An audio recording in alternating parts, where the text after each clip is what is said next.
Eto yung ulam namin kaninang pananghalian. Ayan, napakasarap na gulay. Sari-saring gulay na dinengdeng. Ayan, sinahugan ko yan ng daing. May nagbigay sa akin ng daing mga kusina at sabi nga niya ay masarap daw na pansahog sa mga gulay. Pero syempre bago ka makaluto ng mga gulay ay syempre bibili ka muna, 'di ba? Ayan. Bumili ako ng worth 100 pesos mga kakusina. Grabeng mahal ng gulay ngayon. Yung 100 mo talagang isang lutuan lang na pang dinengdeng. Gulay na sari-sari pang dinengdeng. Ayan mga kakusina, naghimay na nga ako dito ng saluyot. Ayan, butit magaganda yung dahon ng saluyot na aking nabili. Ilang pirasong dahon lang ang hindi pwedeng may sira, ayan, or may butas, kaya hindi ko na linagay mga kakusina. Grabing mahal ngayon ng mga gulay mga kakusina. Ayan etong sitaw na yan ay 8 piraso lang. Tapos yung maninipis na sitaw, mas gusto ko yung ganyang maninipis na sitaw kaysa yung matataba.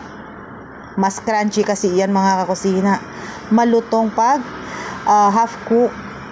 Ayan, hinimay ko din lang yan mga kakusina. Kinamay-kamay ko na. Hindi na ako naggumamit ng kutsilyo dyan. Mabilis lang naman ang paghihimay dyan sa sitaw. Napakalutong naririnig nyo? Ito naman ang sunod natin ang sigarilyas. Ayan, favorite ko din tong sigarilyas mga kakusina. Masarap itong isalad. May sausawan na bagong at saka kamatis. Wow, busol. Masarap. Ayan, kaya bumili rin ako ng sigarilyas na pang dagdag sa ating lulutuing dinengdeng.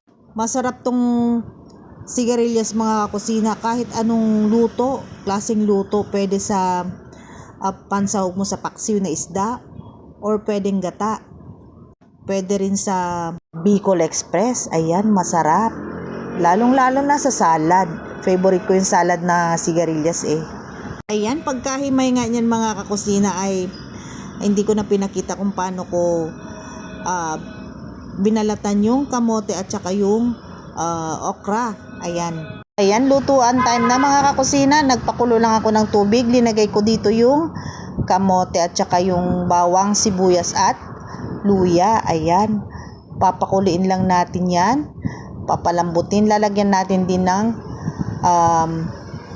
daing. Ayan, yung daing na yan mga kusina ay binigay lang din sa akin. Masarap yan na pang sahog-sahog sa ulam, lalo na sa gata. Kung maggagata ka, masarap yung isdang yan. Ewan ko kung anong pangalan yan mga kusina, pero napakasarap. Ayan mga kusina, at dinurog-durog ko lang dito yung ibang kamote dahil mas masarap yung durog na durog yung kamote dito. Yung kanyang lasa ng sabaw ba ay manamis-namis. Ayan, pag nadurog yung kamote. At saka yan din yung kamote yan ang medyo magpapalapot sa sabaw. Ayan mga kusina, grabe ang amoy nito. Nakakagutom. Kaninang linuluto ko, nagugutom na talaga ako sa amoy pa lang. Ayan, at linagay ko na dito yung 2 pirasong sili at saka yung mga gulay na sitaw, sigarilyas, yung okra.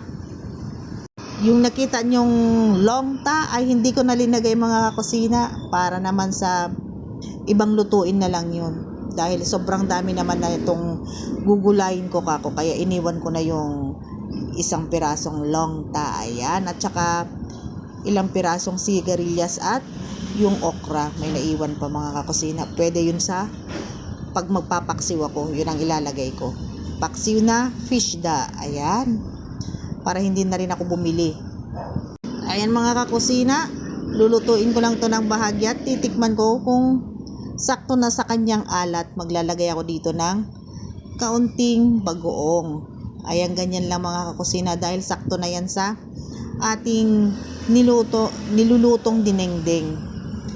Medyo maalat kasi yung ating linagay na daing. Ayan, kaya konting bagoong lang ang linagay ko. At eto na nga mga kakusina, ready nang ilagay dito yung saluyot. Ayan, maluto lang tong saluyot ay ready na rin kumain. Mas masarap kasi kumain mga kakusina pag bagong hango or mainit-init pa ang sabaw na ating kakainin. Naglagay na ako dito ng seasoning. Ayan, kayo nang bahala mga kakusina kung anong gusto nyong ilagay na seasoning. Basta naglagay ako dyan ng kaunting seasoning na magic. Ayan, minagican ko na para lalong sumarap ang ating nilulutong pang-ulam.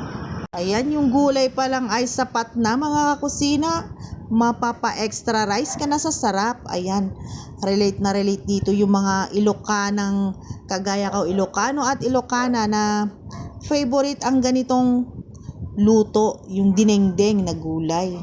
Sa ating mga nagkakaedad na kailangan din natin talaga ng gulay sa ating katawan, hindi yung puro karne. Alam nyo naman, pag sobra ay bawal. Alay, mga mahihilig sa karneng tulad namin. Talagang bawal na bawal. Kaya paminsan-minsan mga kakusina ay nagluluto talaga ako ng gulay, or sa loob ng isang linggo talagang hindi pwedeng walang gulay. Ang junakis ko naman talagang hindi ko mapakain ng gulay mga kakusina. Sabaw lang talagang kinukuha niya. Pag meron lang talaga siyang gustong gulay na tulad ng laing, ayan, o kaya munggo, yun ang gusto niya, o kaya tortang longta, ayun, yun ang mga gusto niya. Pero pag ganito, sabaw lang ang kukunin niya mga kusina. Tapos magbubukas na siya ng kanyang gustong ulam na delata. Ayan mga kusina. Sino sa mga kusina ang favorite ang gulay? Ayan, yung kahit gulay lang yung kanyang ulam ay talagang busog sa sarap. Ayan mga kakusina, maraming salamat sa inyong lahat sa patuloy niyong pagmamahal at pagsuporta sa akin. Sana hindi kayo manawa sa palagiang panonood ng aking mga videos. Thank you so much mga kakusina. God bless us always. I love you all. Mwah. Bye!